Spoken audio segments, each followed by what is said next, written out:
Class 11-এ যদি তুমি arts নিয়ে পড়াশোনা করো এবং আজকের এই ভিডিওতে আমি তোমাকে যেই রাস্তা দেখাতে চলেছি, তোমাদের মধ্যে 99% ছাত্রছাত্রী যে রাস্তায় চলবে না এখন থেকেই, তুমি যদি সেই রাস্তায় চলো, আমি তোমাকে গ্যারেন্টি দিচ্ছি গ্র্যাজুয়েশন পাশ করার পরপরই তুমি তোমার পছন্দ মতো একটা সরকারি চাকরি কিন্তু নিতে পারবে।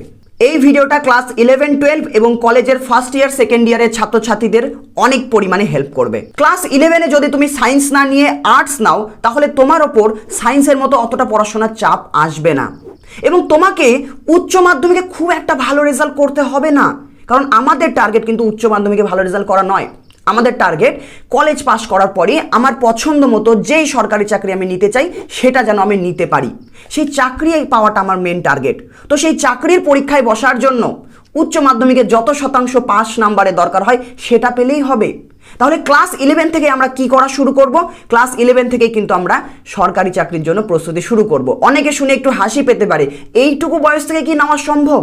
প্র্যাকটিক্যাল স্টেপস দেবো আজকের এই ভিডিওতে যে কি কি তোমাদের 11 থেকে শুরু করতে হবে। তার আগে একটু তোমাকে বলি, তুমি যদি এখনই ক্লাস 11 থেকেই তোমার 11-এ পড়াশোনা আছে, স্কুলে পাস করতে হবে ঠিক আছে, এইচএসে পাস করতে হবে ঠিক আছে, তার পাশাপাশি যদি তুমি এখন থেকেই একটা অনলাইনে ভালো একটা কোচিং সংস্থায় যদি জয়েন করো, অবশ্যই আমি কোনো কোচিং সংস্থার প্রমোশন করব না, কিন্তু তোমাকে জাস্ট বলছি বাজারে অনেক ভালো ভালো কোচিং সংস্থা আছে, অনলাইনে এক জায়গায় যদি তুমি জয়েন করো এবং এখন থেকে যদি তুমি বাড়িতে পড়াশোনা শুরু করে দাও, ক্লাস 11, 12 2 বছর, গ্র্যাজুয়েশনে 3 বছর, হাতে আমাদের 5 বছর, মানে তুমি কলেজ পাস কর, গ্র্যাজুয়েশন পাস করার সাথে সাথে 5 বছর ধরে কিন্তু তুমি একটা সরকারি চাকরির জন্য প্রিপারেশন নিয়ে আসছো, যেটা কিনা কলেজ পাস করার পর এই মুহূর্তে অনেক ছাত্রছাত্রীরা করে। ম্যাক্সিমাম অনেক ছাত্রছাত্রীর ইন্টারভিউ হয়তো তুমি দেখেছো, যারা 12-এ হয়তো প্রায় ফেল করেছে, একদমই ভালো রেজাল্ট করেনি, তা সত্ত্বেও তারা কিন্তু WBCS অফিসার হতে পেরেছে, বড় IAS অফিসার, IPS অফিসার হতে পেরেছে। কিভাবে?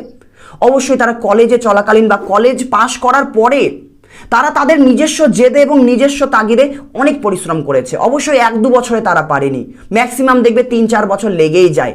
কিন্তু তুমি যদি সেই জিনিসটা এখন থেকে বুঝতে পারো এবং ক্লাস 11 থেকে যদি পড়াশোনা শুরু করো, জাস্ট একটু ভেবে দেখো, 5 বছর ধরে তুমি একটা জিনিস পড়ে যাচ্ছ, বারবার প্র্যাকটিস করে যাচ্ছ, কলেজ যেই মুহূর্তে পাস হবে তুমি কিন্তু চাকরির পরীক্ষায় বসলে এক চান্সে পেয়ে যাবে। যদি এক চান্সে নাও পাও, 1 বছর নিজে থেকে বাড়িতে পড়াশোনা করো, সমস্ত কিছু জগৎ থেকে সরে গিয়ে বাড়িতে একদম এক মনে যত বেশি পড়তে পারো, যদি 1 বছর পড়তে পারো কলেজের পরেও, আরামে হয়ে যাবে, না হওয়ার কোনো কিছু নেই। কেমন? ভিডিওটাকে বেশি লম্বা না করে এই মুহূর্তে আমি তোমাদের 3টে প্র্যাকটিক্যাল স্টেপস দিচ্ছি, কাগজ কলম নিয়ে বসো, এই জিনিসগুলোকে লিখে নাও, কারণ এই ভিডিও দেখে তুমি একটু পরে অন্য একটা ভিডিও দেখবে এবং ভুলে যাবে।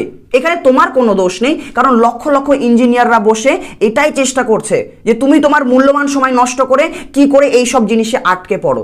তো যাই হোক, কোনো ব্যাপার না, এই ভিডিওটা তুমি দেখছো মানে বলতে পারো একটা ভালো জায়গায় তুমি এসেছো এবং একটা কাগজ কলম নিয়ে এই মুহূর্তে বসো, যা যা আমি বলবো কাগজে লিখবে এবং দেয়ালে সেটে দেবে, যাতে কোনোদিন তুমি ভুলে না যাও। এই ভিডিওটা দেখার পরেও কাগজটা দেখলে যাতে মনে পড়ে যায়। আমাদের কি করতে হবে ভালো করে শোনো। সবার প্রথমেই তুমি আর্টস নিয়ে পড়াশোনা করছো, কিন্তু ওভারঅল আমরা যদি যে কোনো সরকারি চাকরি দেখি, সরকারি কেন্দ্রীয় সরকারি যদি দেখি, সেই সমস্ত চাকরিগুলো যেগুলো প্রতি বছর হচ্ছে, ক্লাস 10 পাস করার পরও তুমি বিভিন্ন চাকরির পরীক্ষায় বসতে পারো, SSC রয়েছে, ক্লাস 12-এর পরও এমন অনেক সরকারি চাকরি রয়েছে যেগুলো পরীক্ষা প্রতি বছর হয়, এবং গ্র্যাজুয়েশনের পরে তো অনেক বড় লেভেলের পরীক্ষা রয়েছে, WBCS, UPSC, এগুলোর জন্য প্রিপারেশন তুমি নিতে পারো। বাট ওভারঅল সবকটা চাকরি যদি আমরা সিলেবাস দেখতে চাই, মেনলি আমাদের কিন্তু ম্যাথমেটিক্সের দরকার হয়, জিকে এর দরকার হয়, রিজনিং এর দরকার হয়, মোটামুটি এই জিনিসগুলো দরকার হয়, আর ইংরেজির আমাদের দরকার হয়। এই মুহূর্তে আমরা ক্লাস 11-এ কি করবো, যেহেতু আমরা আর্টস নিয়ে পড়াশোনা করছি, তাই আমাদের অঙ্ক নিতে হবে। এবং অঙ্ক নিতে হবে বলে অনেক ছাত্রছাত্রী কি করে বসে, ক্লাস 11-এই আর্টসের পাশাপাশি অঙ্ক সাবজেক্টটা নিয়ে নেয়। না, এই ভুল আমরা করবো না। তুমি ক্লাস 11-এ যদি অঙ্ক নিয়ে নাও, 11-এর অঙ্ক অনেক কঠিন, আমাদের চাকরির পরীক্ষার জন্য অত কঠিন লাগে না।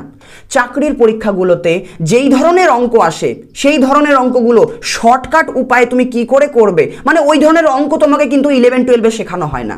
তুমি কি করবে, ভালো একটা ইউটিউবে দেখবে এমন কোন শিক্ষক আছে যে শিক্ষক শুধুমাত্র অঙ্কের জন্য স্পেশালিস্ট, তিনি শুধুমাত্র বিভিন্ন সরকারি চাকরির জন্য অঙ্কটা পড়ান।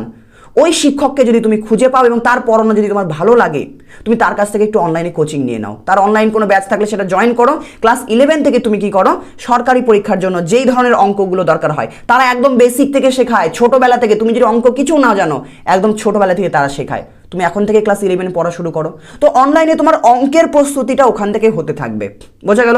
অঙ্ক কঠিন লাগবে না, আজ থেকে 5 বছর পর যেটা তুমি করবে সেটা এখন থেকে শুরু করো, খুব একটা অসুবিধা হবে না। ক্লাস 10 অঙ্ক করেছে তো ওই ধরনের অঙ্কই লাগে, আহামরি কঠিন লাগে না। তাহলে আমরা কি করব, আমরা অঙ্ক শিখবো ইউটিউব থেকে নয়, একটা যদি সম্ভব হয় একটা ভালো জায়গায় অনলাইনে ভর্তি হও। টিউশন মাস্টারে গেলে 500 টাকা বেতন এমনিতেই নিয়ে নেবে, ঠিক আছে, 11 পড়ছো তো একটা ভালো জায়গায় যদি কোনো কোচিং পাও যেখানে থেকে তোমাকে সরকারি চাকরির জন্য অঙ্ক শেখাবে, সেখানে তুমি ভর্তি হয়ে যাও, সেখান থেকে তুমি অঙ্কটা শেখো। বা কোনো একটা ব্যাচ যদি পেয়ে যাও যেখানে তোমার ওভারঅল সমস্ত চাকরি পরীক্ষার জন্য পড়াশোনা করানো হয়, সেই ধরনের ব্যাচও যেতে পারো। বাট আমি বলবো বেশি চাপ হয়ে যাবে, তুমি অঙ্কে ফোকাস করো, অঙ্কটা তুমি 11-12 মধ্যে শিখে যাবে, 2 বছরের মধ্যে চাকরি পরীক্ষার জন্য যা অঙ্ক লাগে শিখে যাবে আরামে, অঙ্কটা হলো।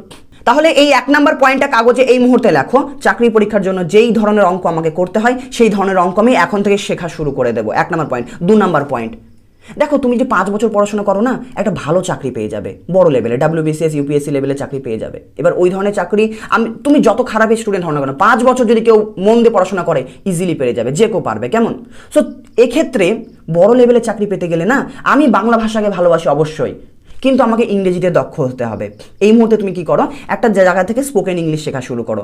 আমার দুজন ছাত্রী আছে যাদেরকে আমি কলকাতায় পড়াতে যেতাম, তারা কিন্তু সায়েন্সে ভালো, তাদের নাম্বারও ভালো এসেছে, একজনের 90%-এর উপরে এসেছে, আর একজনের 600-এর উপরে নাম্বার এসেছে। তাদের সবাই বলছিল সায়েন্স নিতে, কিন্তু তাদের সায়েন্স নিতে একটু ভয় লাগতো।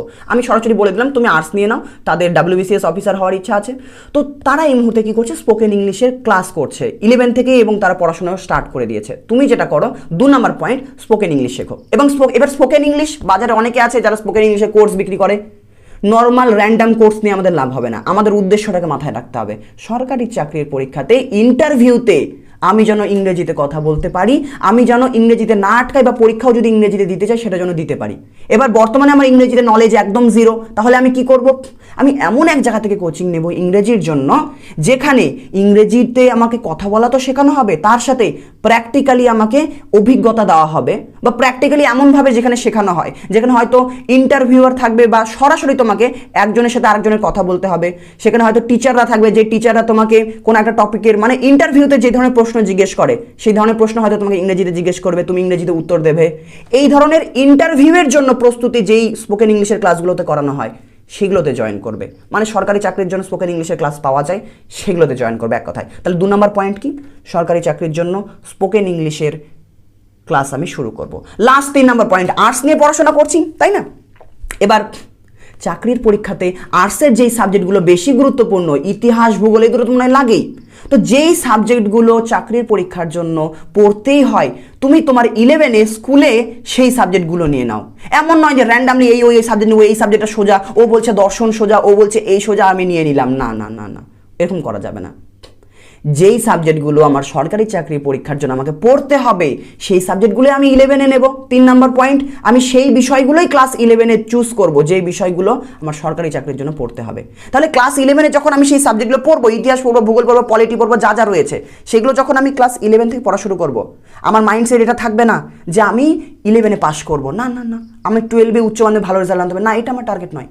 আমার টার্গেট এটা থাকবে, এই যে সাবজেক্টটা পড়ছি এই সাবজেক্টের থেকে আমাকে কোশ্চেন আসবে 5 বছর পরে যখন আমি সরকারি চাকরির পরীক্ষা দেব। তো আমাকে এই সাবজেক্টটা তাহলে এখন থেকে ডিটেলসে পড়া শুরু করতে হবে, যেইভাবে পড়তে হবে সেইভাবে পড়া শুরু করবে। যদি একটা অনলাইন শিক্ষক পাও, বা যদি কোনো অফলাইন টিচার পাও, যাকে তুমি যদি তুমি অবশ্যই অফলাইনে হয়তো পড়বে, যদি তুমি ইতিহাস ভূগোল না বা যেই সাবজেক্টই নাও না কেন, যেই টিচারের কাছেই পড়বে, টিচারকে বলবে স্যার আমি 5 বছর বা কলেজ পাস করার পর আমি এই সরকারি চাকরির পরীক্ষা দেবো, তো ওই পরীক্ষার জন্য ক্লাস 11-এ আমাকে ইতিহাসে কোন কোন বইগুলো পড়তে হবে 11-এর জন্য, 12-এ আমাকে কোন বইগুলো পড়তে হবে, সেই বইগুলো তুমি এখন থেকে পড়া শুরু করে দাও। তাহলে আর দুটো আলাদা জিনিস মনে হবে, তোমার এমন মনে হবে না যে আমি সরকারি চাকরির জন্য প্রস্তুতি নিচ্ছি আর পাশাপাশি 11-12 চালাচ্ছি। না, ওই 11-12-এ যা পড়বে ওটাই তোমার ওখানে কাজে লাগবে।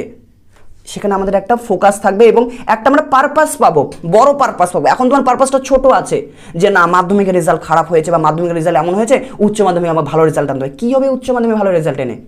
প্র্যাকটিক্যালি যদি আমরা কথা বলি, এটা একটা ছোট পারপাস, উচ্চ মাধ্যমিকে ভালো রেজাল্ট আনা, এটা একটা ছোট পারপাস। যখন তোমার গোলটা ছোট হবে, ভিতর থেকে মোটিভেশন পাবে না। বাট তোমার গোলটা যদি বড় হয়, যে আমি কলেজ পাস করার পরে একটা সরকারি চাকরি পেয়ে যাবে, এখন কত বছর তোমার, 14 বছর 15 বছর, 5 বছর পর যদি তুমি চাকরি পেয়ে যাও, কত কম বয়সে তুমি সেটেলমেন্ট হয়ে যাচ্ছ ভাবো। এবার 5 বছরের মধ্যে পাওয়ার পর যদি তুমি চাকরি পেয়ে যাও, তোমার টাকা পয়সার চিন্তা থাকবে না, তোমার সারা জীবন ওটাতে চলে যাবে।